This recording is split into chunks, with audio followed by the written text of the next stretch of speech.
కానీ పరిశుద్ధ బైబిల్ గ్రంథంలో చూస్తే అనేకమైన శ్రమలను అనుభవించి నిజంగా నువ్వు దేవుని రాజ్యంలో ఉండేవాడివైతే, దేవుని రాజ్యం కొరకు నువ్వు ఎన్నిక చేయబడితే, దేవుని యొక్క రాజ్యమే నీ కాన్సెప్ట్ అయితే, అదే నీ గురైతే నువ్వు ఎక్కడుంటావో తెలుసా?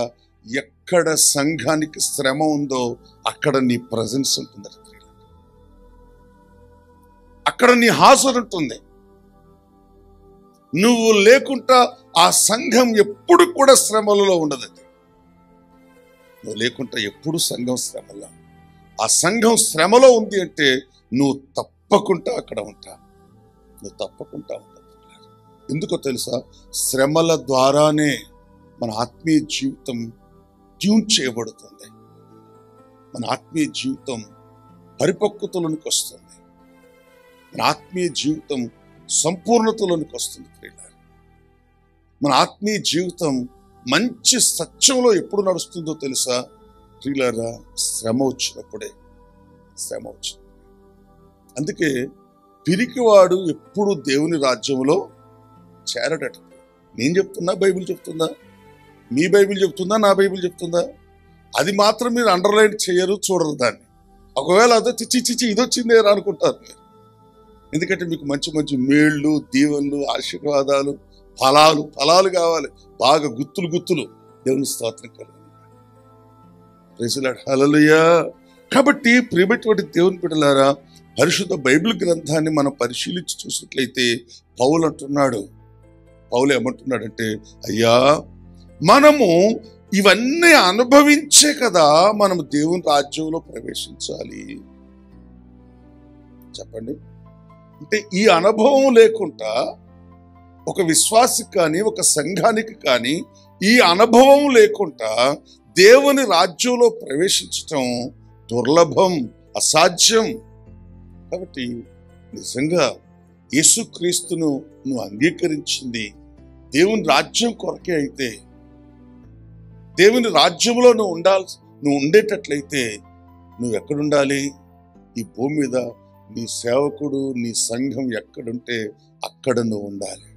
నీ సేవకుడిని, అతన్ని వెంబడించేటువంటి నమ్మకస్తులైన విశ్వాసుల్ని పరిశుద్ధాత్మ దేవుడు నడిపిస్తా ఉన్నప్పుడు, వాడుకుంటున్నప్పుడు, ఆయన మహిమ పొందుతున్నప్పుడు, వాళ్ళ ద్వారా దేవుడు తన రాజ్యాన్ని కట్టుతున్నప్పుడు నువ్వెక్కడున్నావు? సంపాదన కాడున్నావా? తెగబడి తినటానికి ఉన్నావా? సిద్ధపరచుకోవటానికి ఉన్నావా? సంపాదించుకోవటానికి ఉన్నావా? నువ్వేం చేస్తున్నావు? ఎవరు అడుగుతున్నారు? ఎవరు చూస్తారు? ఏ నామములో నువ్వు రక్షించబడ్డావు? నేను క్రైస్తవుడని చెప్పుకుంటున్నావు కదా, నేను కూడా బాప్తిజం పొందానని చెప్పుకుంటున్నావు కదా, నాకు కూడా ఒక బైబిల్ ఉందని చెప్పుకుంటున్నావు కదా, నాకు కూడా ఒక సంఘం ఉందని చెప్పుకుంటున్నావు కదా. అంటే నేను మిమ్మల్ని బుజ్జగించలేను, నేను మిమ్మల్ని బుజ్జగించి మేనేజ్ చేసి మీ దయ కొరకు నేను ప్రాకులాడలేను, మీ దయ కొరకు నేను ప్రాకులాడలేను. కానీ దేవుని ఆత్మ ప్రేరేపించిన కొలది ఈ సేవ చేయటానికైనా మాట్లాడటానికైనా నియమించబడ్డాను, నిర్ణయించుకున్నాను. ఎందుకంటే ఏది సత్యమో చెప్పే సేవకుడే అసత్యాన్ని బోధిస్తే ఇక సత్యం ఈ లోకంలోకి ఎక్కడి నుంచి వస్తుంది? మనం ఎవరికో భయపడి, దేనికో భయపడి, దేని గురించో ఆలోచన చేసి దేవుని వాక్యాన్ని కనుమరుగు చేసి దాన్ని మరో రకంగా బోధిస్తే ప్రియులారా, బైబిల్ ఏం చెప్తుందో తెలుసా? ఆ సేవకుడికి సూర్యోదయం కలగదన్నాడు ఆయన. హల్లెలూయా, హల్లెలూయా. కాబట్టి ప్రియమైనటువంటి దేవుని బిడ్డలారా, పరిశుద్ధ బైబిల్ గ్రంథంలో మనం పరిశీలించి చూసినట్లయితే ఎవ్రీథింగ్, ప్రతిదీ కూడా ధర్మశాస్త్రములో ఉంది. ఈరోజు ఏం జరుగుతుందో, ఏం జరగబోతుందో, ఏమి జరిగిందో ప్రియులారా, ముందున్నటువంటి పరిస్థితులేంటో, దారులేంటో, పరిష్కారాలేంటో ప్రతిదీ కూడా ధర్మశాస్త్రంలో ఉంది.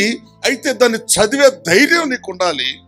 ఎవడైనా బోధిస్తే దాన్ని అర్థం చేసుకొని ఆ బోధలో నిలబడగలిగే దమ్ము నీకు ఉండాలి. అప్పుడే క్రైస్తవ్యం అంటే ఏంటో మనకు అర్థం అవుతుంది. ప్రియులారా, ఏది కూడా అచానక్గా జరగట్లేదు ఇక్కడ భూమి మీద. ఏది కూడా అప్పటికప్పుడు తయారై జరగట్లేదు. పరిశుద్ధాత్మ దేవుడు తన ప్రవక్తల ద్వారా ప్రతిదీ కూడా ముందుగానే ధర్మశాస్త్రములో అక్షరబద్ధము చేసి దానిని ముందుకు తీసుకొచ్చాడు. నువ్వు ప్రభువుని అంగీకరించావు అంటే దాని అర్థం ఏంటో తెలుసా? ఇందులో ఉన్న ప్రతి వాక్యాన్ని నేను నమ్ముతున్నాను, విశ్వసిస్తున్నాను అని. ప్రియులారా, నువ్వు పొందినటువంటి రక్షణలోనే దీని యొక్క బైబిల్ యొక్క ఒప్పుకోలు కూడా దాచిపెట్టబడి ఉందనే సంగతిని మరలా మీ అందరికీ నేను జ్ఞాపకం చేస్తున్నాను. ప్రియులారా, మీ అందరికి జ్ఞాపకం చేస్తున్నాను. జరిగింది ఏది వింత కాదు, జరగబోయేది కూడా వింత కాదు. నువ్వు ఎన్నడైనా బైబిల్ తెరిచి చదివితే, లేకపోతే నీ బ్రతుకులో అపోస్తుల బోధ ఎక్కడైనా వినుంటే, ఈ విషయాలన్నీ కూడా నీకు నూతనంగా కానీ క్రొత్తగా కానీ అనిపించదు. ఎందుకంటే ఈరోజు మనం ఎటువంటి బోధలకు దిగజారిపోయాము అంటే, ఎటువంటి బోధలకు మనం ఎడిట్ అయిపోయాం. ఒక త్రాగుబోతు కనుక త్రాగుడికి ప్రియులారా ఎలాగా బానిసైపోయాడో, ఈరోజు దేవుని సంఘం కూడా కొన్ని రకాలైనటువంటి బోధలకు ఎడిట్ అయిపోయారు ప్రియులారా. కాబట్టి వాళ్ళ పరిస్థితులు చూసి సేవకులు కూడా వీళ్ళకి ఏది ఇష్టమో అదే బోధించగలుగుతున్నారు. ఏది ఇష్టమో అదే బోధించగలుగుతున్నారు.